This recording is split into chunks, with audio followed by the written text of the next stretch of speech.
terus kita tempatnya kering segala macam, corknya juga pasti ikutan kering dan itu corknya bakal rusak. Nah tapi kalau misalnya ditanya simpen di kulkas, ya menurut gue sih nggak perlu, kecuali kulkas lu gede banget terus lu nggak butuh buat simpen lain, malah lu buat simpen alkohol, ya mungkin bisa diomelin sama bini lu kali.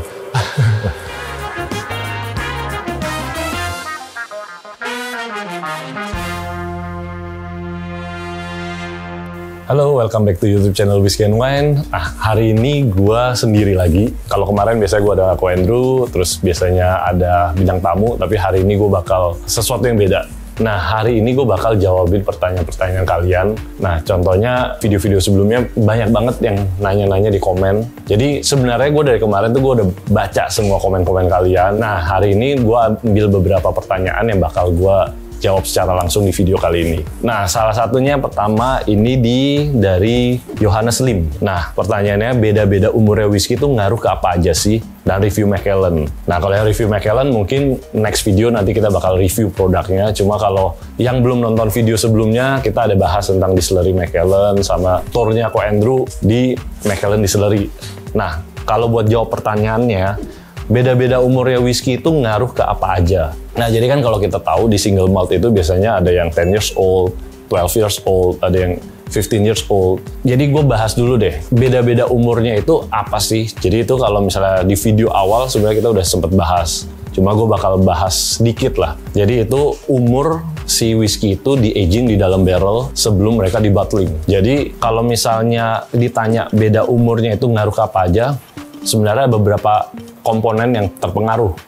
Salah satunya yang pertama pasti itu dari warna. Karena kalau kita tahu basicnya itu kan whisky itu di aging di dalam barrel, di oak barrel. Ada juga yang oak barrelnya itu mungkin udah di ex sherry cask atau ex bourbon cask. Dan itu warna-warnanya pasti terpengaruh. Ini analoginya sama kayak kita nyeduh teh lah. Kita taruh satu teh, kita celup itu selama 5 menit, sama 10 menit pasti warnanya beda. Nah, itu yang sama kayak di whisky, kita simpen whisky-nya itu di dalam barrel selama 12 tahun, 18 tahun, pasti warnanya semakin berbeda. Terus yang kedua, kita bahas soal taste. Nah, kalau soal taste, sebenarnya ini kalau menurut gue pribadi agak rancu sih. Sebenarnya semakin lama itu, memang pasti rasanya semakin intens, semakin rich yang masuk ke dalam whisky tersebut. Cuma kalau kita bicara taste, itu sebenarnya balik lagi ke barrelnya. Jadi kualitas barrel itu sebenarnya yang paling penting. Jadi kalau misalnya kita punya kualitas barrelnya itu memang dari awal udah bagus banget. Misalnya kita ambil contohnya ex sherry cask, dan itu first refill yang belum pernah dipakai buat aging whisky apapun. Nah, terus kita pakai buat aging, mungkin dalam umur 10 tahun aja whisky-nya itu udah intens banget. Rasa dari sherry-nya segala macam itu udah masuk banget. Beda cerita sama barrel yang kita pakai terus udah dipakai berulang-ulang kali, yang biasanya kita sebut second refill cask. Nah, itu pasti kualitasnya beda. Nah, tapi kalau misalnya menjawab ini ya rasa juga mempengaruhi. Terus yang ketiga itu juga mungkin mempengaruhi ABV, kadar alkohol di dalam whisky tersebut. Jadi kalau misalnya kita aging semakin lama, biasanya kadar alkohol itu pasti makin berkurang. Nah, makanya kenapa whisky-whisky tua itu kadang-kadang ABV-nya itu, kalau kita ngomong cask-strength ya, itu biasanya alkoholnya itu semakin menurun. Karena yang kita tahu, alkohol itu titik didihnya itu lebih rendah daripada air. Jadi makanya kalau mereka di aging semakin lama, itu mereka lebih gampang menguap. Dan itu mempengaruhi sama angel share. Jadi kalau semakin tua di aging, jumlah whisky yang di dalam barrel itu semakin berkurang. Dan kita biasanya sebutnya itu angel share. Jadi kalau kita bicara whisky tua, kenapa lebih mahal? Yaitu karena yang tadinya mikir satu barrel itu full bisa ada 500 liter gitu. Nah, setelah mereka di aging 20 tahun, mungkin sisanya cuma tinggal 300 liter. Dan itu angel share, menguap gitu. Jadi ya mungkin ada 4 poin sih yang tadi aku bilang. Beda-beda umur whisky ngaruh ke apa aja. Taste, mungkin warna, terus kadar alkohol, sama yang terakhir si barrel itu sih semakin menyusut, semakin berkurang jumlah liquidnya gitu. Nah, yang kedua ini dari Reski. Nah, Reski sempat nanya, kok whisky storage-nya gimana? Di suhu ruang atau simpan di kulkas? Nah, jadi sebenarnya kalau whisky kita storage itu sebenarnya jauh lebih simpel daripada kita simpan wine lah. Cuma ada beberapa poin yang memang kita harus ikutin. Pertama, mungkin jangan terlalu suhu ekstrim. Jadi kalau misalnya kita di Indonesia, kita di dalam ruangan, suhu ruangan, terus memang nggak panas-panas banget, ya itu nggak masalah. Terus yang kedua, yang penting jangan kena sinar matahari langsung. Karena kalau misalnya dalam waktu lama banget kena sinar matahari langsung itu bisa mempengaruhi rasa dari si whisky tersebut. Nah, terus yang ketiga, mungkin storage-nya itu, namanya kalau whisky kan kita pakai cork nih. Corknya itu kan bahannya kayu. Terus kalau kita simpen kelamaan nih, terus kita tempatnya kering, segala macam, corknya juga pasti ikutan kering. Dan itu corknya bakal rusak. Nah, tapi kalau misalnya ditanya simpen di kulkas, ya menurut gue sih nggak perlu. Kecuali kulkas lu gede banget, terus lu nggak butuh buat simpen-simpen lain, malah lu buat simpen alkohol, ya mungkin bisa diomelin sama bini lu kali. Ya, itu doang sih kalau buat whisky, nggak terlalu banyak aneh-aneh kalau di whisky untuk storage-nya. Oke, pertanyaan dari Eric Magnum. Kok kalau misalnya kita beli single malt yang 12 tahun, terus kita simpan sampai 10 tahun lagi, apakah dia kualitasnya naik jadi 21? Apa sama aja rasanya kok? Nah, makanya ini bedanya di whisky sama di wine. Kalau di wine, mungkin kita selama ini kan lihatnya botolnya itu kita sebutnya vintage. Jadi dia sebutin tahun pas dia dipanen. Jadi misalnya kalau kita lihat wine ada tulisan 2000, 1980 gitu. Nah, itu kita sebutnya vintage. Cuma kalau di whisky kita tulisnya itu umurnya. Ada yang 10 tahun, 12 tahun, 18 tahun gitu. Itu yang jadi perbedaan mendasar. Kenapa kita ditulis 18 tahun? Karena yang kita hitung itu selama dia aging di dalam barrel. Jadi bukan setelah dia di bottling, kita simpen 100 tahun, ya itu tetap 18 tahun. Jadi kalau misalnya untuk menjawab pertanyaan ini, kalau rasanya berubah, sebenarnya enggak. Cuma kadang ada beberapa penyimpanan yang bisa mengakibatkan rasanya berubah. Mungkin kayak tadi, misalnya tadi kena sinar matahari secara langsung, itu rasanya juga kadang bisa berubah. Nah, cuma kalau untuk aging, once itu dia di bottling, itu udah kelar. Jadi 12 tahun ya selamanya bakal 12 tahun. 18 tahun bakal selamanya 18 tahun gitu. Jadi whisky itu hanya umurnya bertambah kalau di aging di dalam barrel. Setelah di bottling itu selesai. Oke, ini panjang banget pertanyaannya. Dari Badums, kok mau nanya soal gosip selintingan kalangan minuman menengah ke bawah.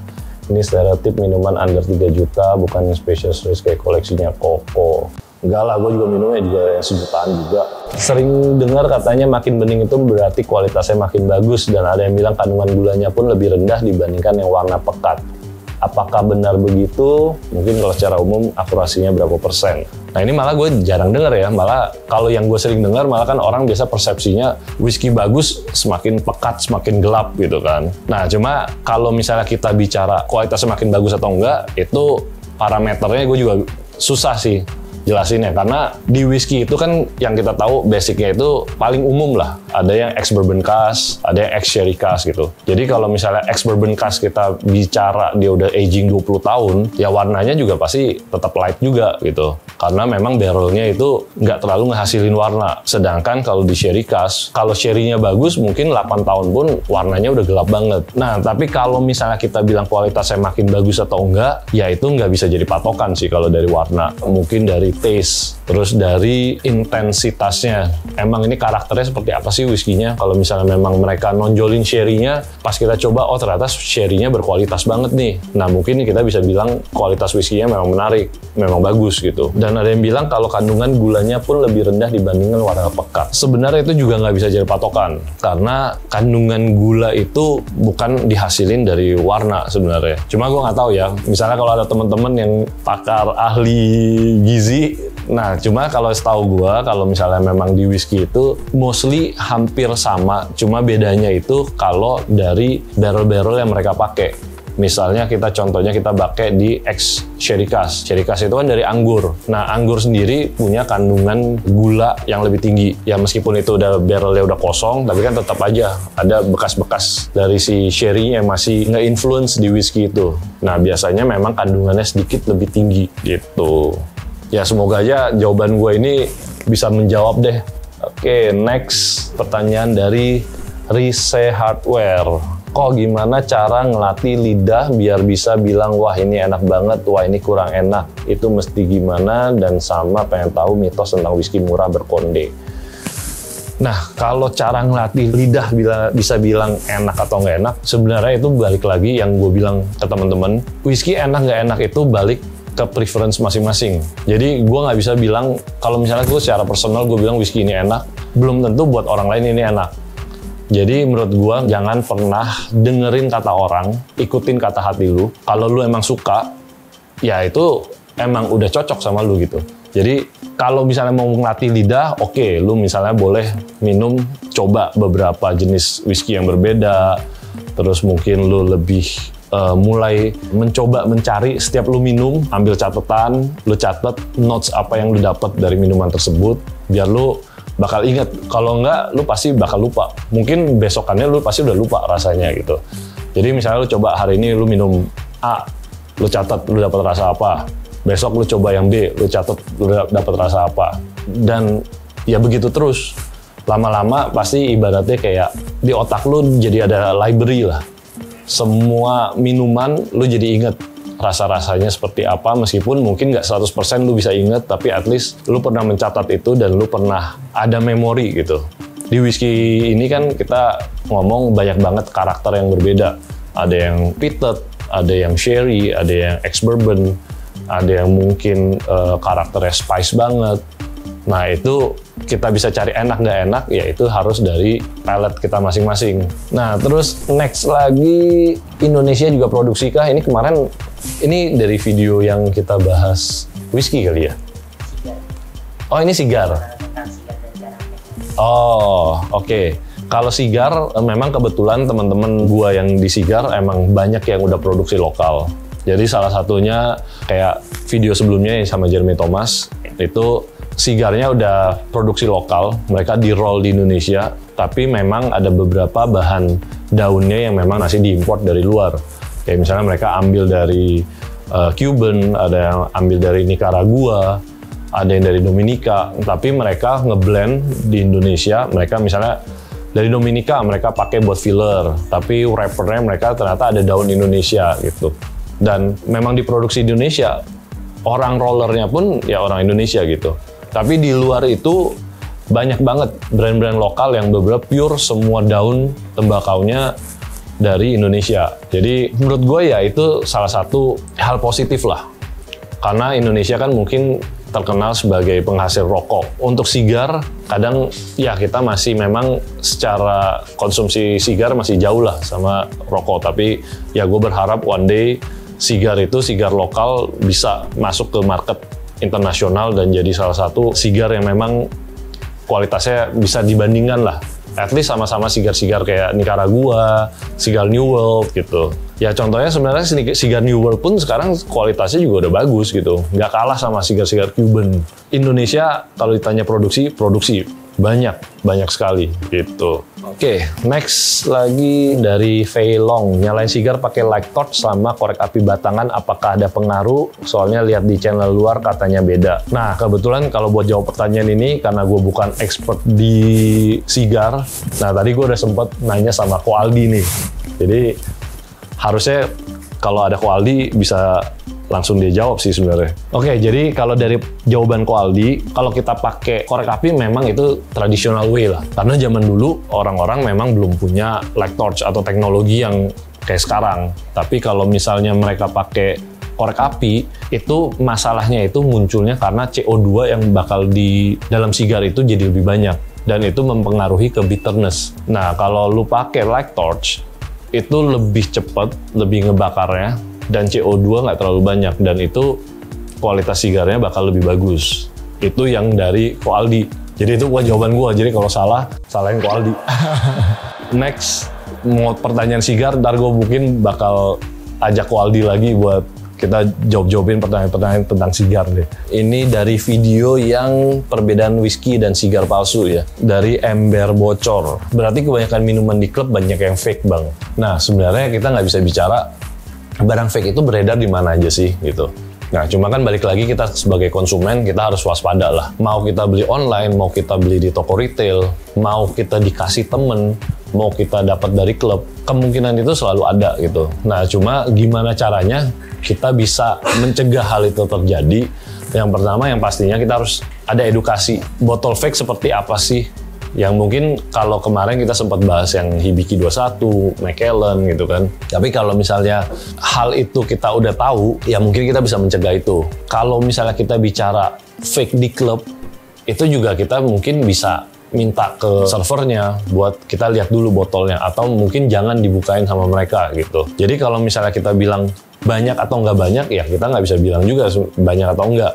Karena mungkin ya Di satu sisi pemilik klub juga sebenarnya nggak mau mereka jual sesuatu yang fake. Mereka mungkin nggak ada intention buat jual barang palsu, tapi mungkin edukasi itu memang harus ada agar ya semua pemilik bisnis itu bisa ngerti barang palsu atau enggak.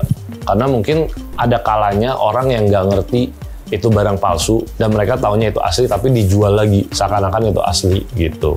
Jadi ya kenapa video kemarin gue bahas fake atau nggak fake, ya itu gue berharap teman-teman bisa tahu barang fake atau yang nggak fake. Mungkin nanti juga gue bakal bikin edisi khusus buat nge-review beberapa produk yang fake-nya seperti apa. Meskipun nggak segampang itu kita dapat produk fake juga gitu. Cuma nanti kalau misalnya ada pasti bakal gue info ke teman-teman semua. Pertanyaan selanjutnya dari user itulah gue nggak tahu namanya apa. Ia suka bingung kalau di coffee shop ada juga ram tapi itu sama atau enggak sama ram yang minuman alkohol. Kalau ram yang di coffee shop atau di kue ada es krim, biasanya kan kadang ada rasa-rasa ram lah gitu. Nah jadi kalau di dunia F&B memang mereka udah produksi ram hanya perasa. Jadi rasanya doang itu ram, tapi mereka sebenarnya bukan dihasilkan dari minuman ram asli gitu. Nah jadi kalau misalnya ditanya pasti berbeda. Tapi ada juga yang memang beberapa es krim atau dessert house memang mereka jual ram yang pakai memang ram asli gitu. Nah salah satunya kayak misalnya kita contohnya Myers ram lah. Ini biasanya paling sering dipakai di toko-toko kue. Dan ini memang ram asli.